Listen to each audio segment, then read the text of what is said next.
मान्छेको माइन्डमा ठ्याक्कै बस्छ नि हैन, कथा र पिक्चर बस्छ। यस अर्थमा मैले यहाँलाई सेयरिङ गरेँ। सन् 1583 को कुरा हो। सन् 1583 जुन 18 का दिन, त्यो दिनलाई हामी बिमाको सेक्टरमा, त्यही पनि लाइफ इन्सुरेन्स इन्डस्ट्रीको सेक्टरमा चाहिँ एकदम महान दिन भनेर सम्झिन्छौँ। त्यो दिनलाई हामीले सम्झिनुपर्छ।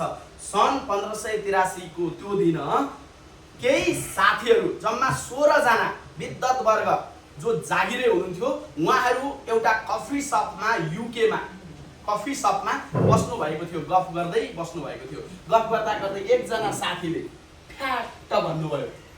एकजना साथीले के भन्नुभयो? आज हामी जबमा गएका छैनौं, तर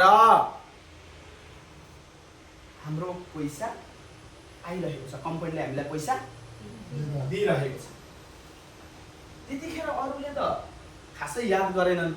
अर्को एकजना विद्वत वर्गले अलिक याद गर्नुभएको थियो। त्यो दिन त्यो कुरा त्यत्तिकै टर्यो, तर नेक्स्ट मिटिङमा त्यो जसले सोच्नुभयो र जसले निकाल्नुभयो, दुईजनाले त्यो कुरालाई यस्तो मजाले प्र्याक्टिकल वेमा विश्वले हामीलाई थाहा पाउने गरेको कन्सेप्टमा यो कन्सेप्टलाई, यो टर्म, यो जुन लाइन बोल्यो, यो लाइनलाई चाहिँ डेभलप गरौँ भन्ने कन्सेप्टमा नेक्स्ट मिटिङमा फाइनलाइज गर्नुभयो।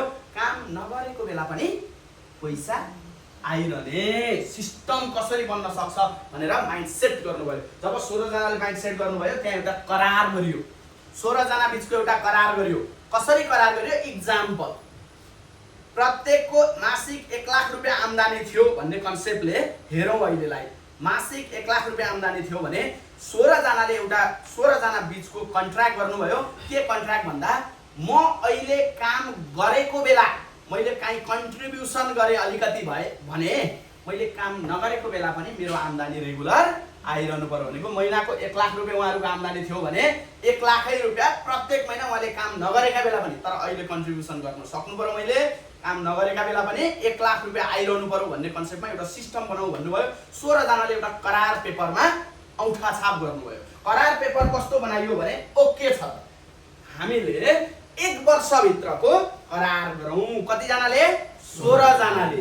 के करार भन्दा उहाँहरूले एउटा शर्त राख्नुभयो, हामीले गरिराखेको आम्दानीको जस्ट 5%। इक्जाम्पल, 1 लाख रुपियाँ आम्दानी थियो भने 5,000 रुपियाँ, 5,000 रुपियाँ चाहिँ त्यो बचत खाता, एउटा बाध्यात्मक बचत खातामा राखौँ। कति हजार? 5,000 भनेको 5%। 5,000 16 पंचे कति भयो? 16 पंचे 80,000 रुपियाँ चाहिँ महिनाको बस्ने हो। त्यहाँ उहाँहरूले एउटा यस्तो टेक्निक लगाउनु भयो, यो बसेको पैसालाई काहीँ न काहीँ, इक्जाम्पल महिनाको 80,000 लाई काहीँ न काहीँ राम्रो रिटर्न, सबैभन्दा राम्रो रिटर्न आउने ठाउँमा इन्भेस्ट गरौँ। प्रत्येक महिना इन्भेस्ट गर्दाखेरि रिटर्न आइरह्यो, फेरि अर्को महिना बचत भयो, त्यसको पनि रिटर्न आयो, रिटर्नको पनि इन्भेस्टको पनि इन्भेस्ट गर्दै गर्दा वार्षिक रूपमा उहाँहरूको टार्गेट के थियो भन्दा, कम्तीमा पनि त्यो राखेको पैसाको रिटर्न महिनामा 1 लाख आउनु पर्यो। कति आउनु पर्यो भनेको 1 जनाको इन्कम बराबर आउनु पर्यो। यो कन्सेप्टमा करार गर्यो, बट त्यहाँ एउटा शर्त राख्यो। अर्को एउटा शर्त राख्यो, यो कसले पाउने त? मासिक 1 लाख कसले पाउने त भन्दा, कोही पनि 16 जना मध्ये कोही व्यक्तिको डेथ भयो भने, हामी 16 जना मध्येको 1 वर्षको टर्म राखौँ, कोही व्यक्तिको डेथ भयो, मृत्यु भयो भने उसका घरमा त्यो लगानी गरेको पैसाबाट आउने रिटर्न छ नि, मिनिमम 1 लाख चाहिँ उसको घरमा मासिक रूपमा दिइरहने। किन? उसले अघि कन्ट्रिब्युसन गरेको थियो। त्यो भएर यो विधिको लेखान भनौँ न, विधान त्यही थियो पक्कै पनि। 16 जना मध्येमा 1 जना व्यक्ति, विलियम गिब्बन्स भन्ने व्यक्ति, 16 जना मध्येको 1 जना व्यक्ति, जसको यो 1 वर्ष पुग्नु 28 दिन अघि डेथ भयो।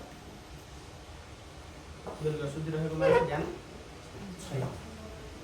विधिको विधान जब डेथ भयो, उहाँहरूले त्यहाँ इन्भेस्ट गरेको ठाउँबाट आउने रिटर्नमा मासिक 1 लाख सधैँभरिका लागि प्रत्येक महिना उहाँले केही नगरे पनि उहाँको घरमा दिने शर्त थियो। त्यो शर्त अनुसार दिन थाल्नुभयो। अर्को 1 जना थप्नुभयो, 16 जना आउनुभयो। फेरि त्यहाँ डेभलप गर्दै गर्दै गर्दै गर्दै उहाँहरूले व्यक्ति डेभलप गर्दा गर्दै एउटा संस्था डेभलप गर्नुभयो, कम्पनी डेभलप भयो। यस अर्थमा आज बिमाको कन्सेप्ट, त्यसमा पनि जीवन बिमाको कन्सेप्ट विश्वभरि लागू भयो।